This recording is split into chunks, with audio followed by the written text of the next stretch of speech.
ഇന്നത്തെ രാത്രിക്കൊരു വല്ലാത്ത മൊഞ്ചാണ്. മൊഞ്ച് എന്നൊക്കെ പറഞ്ഞാൽ മരണക്കിടക്കയിലും നമ്മയോർത്ത് കരഞ്ഞ പ്രവാചകൻ സല്ലല്ലാഹു അലൈഹി വസല്ലമ തങ്ങൾ നമുക്ക് ഗിഫ്റ്റായി തന്ന 5 വക്ത് നിസ്കാരം ഫർളാക്കപ്പെട്ട രാത്രി. നമുക്ക് നമ്മുടെ ഏതെങ്കിലും സ്നേഹിതന്മാർ അല്ലെങ്കിൽ നമ്മുടെ കാമുകന്മാരോ കാമുകിമാരോ എന്തെങ്കിലുമൊക്കെ ഒരു ഗിഫ്റ്റ് തരുമ്പോൾ നമ്മൾ ആ ഗിഫ്റ്റിന് കൊടുക്കുന്ന ഒരു ഇമ്പോർട്ടൻസ് ഇല്ലേ, എത്ര വാല്യുബിൾ ആയിട്ടാണോ ആ ഗിഫ്റ്റിനെ നമ്മൾ കാണുന്നത്. അതുപോലെ നമ്മുടെ മുത്ത് നബി മരണക്കിടക്കയിൽ കിടക്കുമ്പോൾ വരെ ഉമ്മത്തി ഇൻ്റെ സമുദായം അവരുടെ മരണവേദന നീ എളുപ്പമാക്കി കൊടുക്കണേന്ന് സ്വയത്തെപ്പോലും മറന്ന് നമ്മെ പ്രണയിച്ച ആ പ്രവാചകൻ എന്ന ഗിഫ്റ്റിന് നമ്മൾ ശരിക്കും ഒരു ഇമ്പോർട്ടൻസ് കൊടുക്കുന്നുണ്ടോ? ഒരു ചെറിയ കൊച്ചു കഥ പറഞ്ഞുതരാം.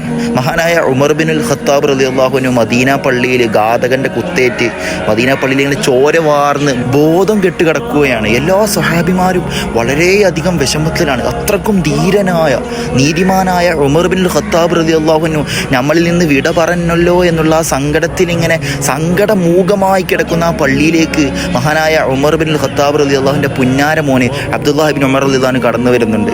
അബ്ദുല്ലാഹി ബിൻ ഉമർ റളിയല്ലാഹു കടന്നു വന്നിട്ട് അവിടെ കൂടിയ സ്വഹാബിമാരോട് പറയുന്നുണ്ട്, എൻ്റെ ഉപ്പ ഇപ്പോൾ ഈ സന്ദർഭത്തിൽ ബോധം കെട്ട് കിടക്കുന്ന എൻ്റെ ഉപ്പയെ ഉണർത്താൻ ഒറ്റ വഴിയേ ഉള്ളൂ.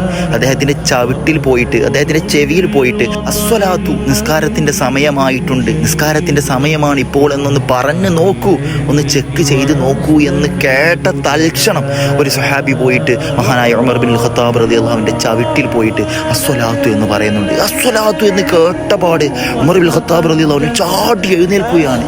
അല്ലയോ എൻ്റെ പ്രിയ അനുയായികളെ, എല്ലാവരും നിസ്കരിച്ചു കഴിഞ്ഞില്ലേ എന്ന്.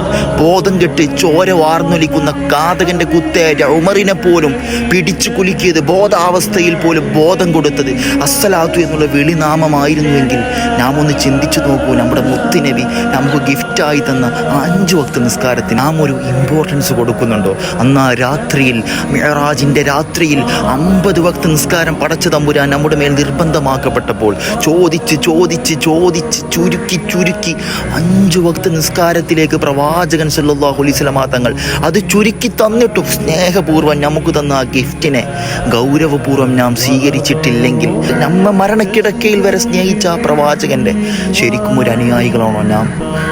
ചിന്തിക്കുന്നവർക്ക് ദൃഷ്ടാന്തമുണ്ട്.